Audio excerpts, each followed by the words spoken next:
Jumping back into the show now and continuing on with the theme of wide receivers from the last segment talking about Amari Cooper.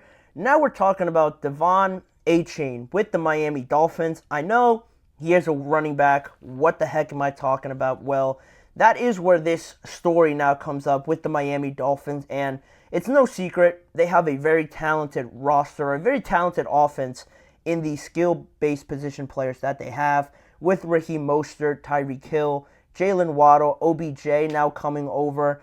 It is a boatload of talent out there. I'll throw Tua in there as well. He's a very talented player. It's hard for anybody else to get on the field and still have a positive or a prominent contribution to this team.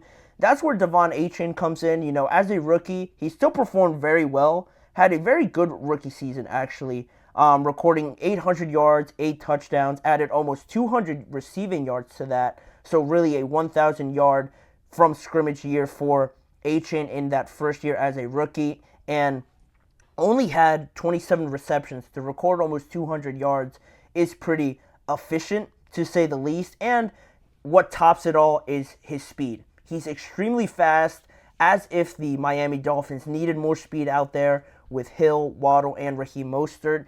He certainly adds a lot to this offense, but again, it's hard to get him out there on the field if he's playing only running back and trying to only spot Raheem Mostert, because he is the number one running back, and how can he not be? He just had the best year of his career, so Achane might not get a lot of looks at running back, but you want to have him out there because he is just frankly fast, and he can change the game in an instant for this Miami Dolphins team. So, with that being said, and having the season that Raheem Mostert has had, at running back, the Dolphins also have Chris Brooks, Jeff Wilson, Jalen Wright, who they also drafted. Very crowded room at running back, so it's difficult to get meaningful carries there for the Miami Dolphins. So because of that, we're looking at maybe changing the position a little bit, changing the approach to De'Von Achane, because in his rookie year, of his 300 snaps that he received, 100 were out of the slot or out wide as a wide receiver. Only Cordell Patterson lined up outside of the backfield on a larger percent of his snaps compared to De'Von Achane and 68 other running backs who had at least 50 carries. It's something that the Dolphins have communicated to De'Von Achane this year or this offseason to try and have him on the field more. They're going to have to try and take advantage of these resources and try to take advantage of his skill set to try and learn maybe a little bit more of a new position to be a more meaningful contributor in 2024. And Achane, talking about this during mandatory minicamp last week, had this to say: I was going out there running routes with them when they weren't here, meaning Tyreek Hill and Jalen Waddle.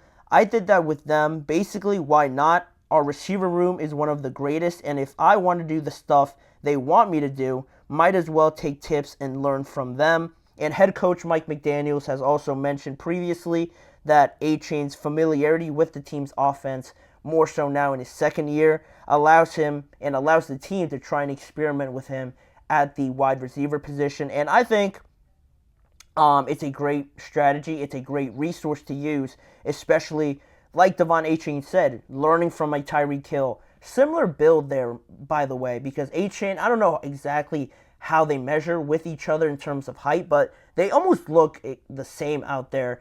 Same build, shorter stature. They're not long, lanky guys like a Michael Pittman or a Marvin Harrison Jr. or a George Pickens like that. They're very unique in how they're built, and so they have that going for them. A great learning tool there for De'Von Achane and even Jalen Waddle as well. All these fast guys that they can have out there, very quick twitch, quick get off. It is all there. You just have to mold it now in more so of a wide receiver way of doing it rather than a running back, and all the little nuances that come with receiving the carry, looking up, finding a hole, and sort of going off of the blockers. Now as a wide receiver, you have to read soft spots in zone coverage, beating man coverage, beating press coverage, all those sort of stuff. It just takes muscle memory, and I love the fact that they obviously have Tyreek Hill, Jalen Waddle to work off of in that department, so that's very great for De'Von Achane, one, to learn from that, and also take advantage of this opportunity if you're Mike McDaniels, because You have all this talent rather than just saying, we're just going to try and incorporate him here. And we don't want to put him in a weird situation with changing his position. He does the opposite, tells Achane that if he wants to contribute more, maybe try and learn a little bit more of wide receiver. And that way, we can take advantage of all the great opportunity that we have on offense. And it made me think now with Achane possibly being out there receiver, you already have Tyreek and Jalen out there who you have to keep two deep safeties back there or else you're going to get burnt down the field. Now you have Achane who also can take the top off a defense. Does this make the Miami Dolphins have the best offense in the AFC East, or at least the most diverse offense in the AFC East? Because I know the Jets are highly talked about with Garrett Wilson entering now as a very clear-cut number one receiver. Mike Williams also there to complement him in New York. Now you have Aaron Rodgers there, obviously. Breece Hall is another one that a lot of people are expecting a massive jump from in 2024. So that offense is pretty prolific. Then you look at the Buffalo Bills. It's not like in years past with Stephon and Gabe Davis, but I really like Keon Coleman. I think their two tight ends are very efficient.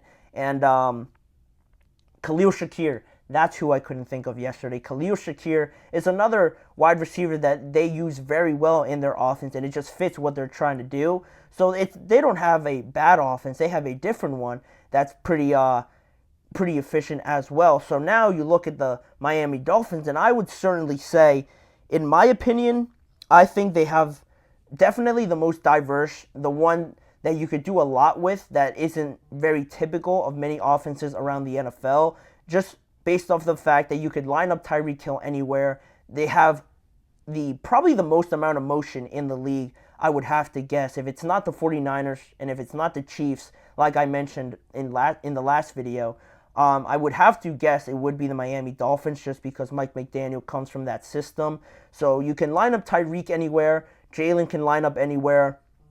Raheem Mostert, you have to account for his speed out of the backfield and maybe lining him up anywhere. Now you have De'Von Achane, who is very much similar to all these guys who he could line up anywhere. And the defense now has to account for three guys with below 4.24 speed, I would have to imagine, with Waddle, Tyreek Hill, and Achane, and even Raheem Mostert as well out of the backfield. You have to keep guys close or else he's going to burn you on the outsides as well.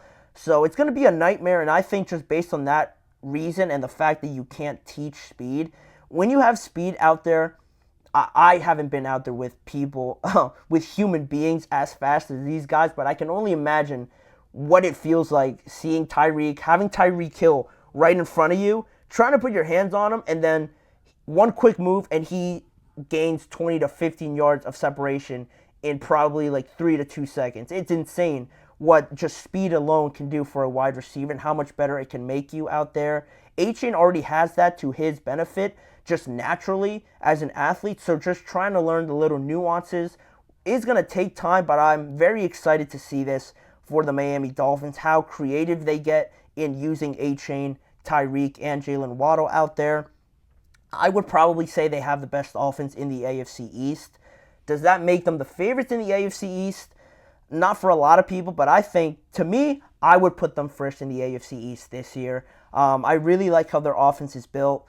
Are they going to extend Tua? That's a whole different conversation, and how he could change this whole dynamic of this team if he's not there. But they have a good thing going. I love Achane there, especially with OBJ coming in, and this is the last thing I'll say on this segment. There is some doubts with Odell if he could still contribute in a positive way. Could he be a pretty good number 3 option for the Dolphins? And now with Achane being out there as another receiving option, I think it takes more of the pressure off of Odell because he he definitely isn't as fast as those 3 guys are. So everybody else is worried about these 3 speed demons out there, and OBJ can just sort of wander around the middle, find those soft spots, and be a great weapon again for Tua Tagovailoa. It's very exciting if you're a Miami Dolphins fan. I think they're going to just have a better year than they did offensively last year, and it's hard to say that with how good Tua was, with how Tyreek was in the regular season. But now can they do one step more and get better in the playoffs? That's yet to be determined, but definitely the excitement is there for this team. And on that note, we're going to take a break.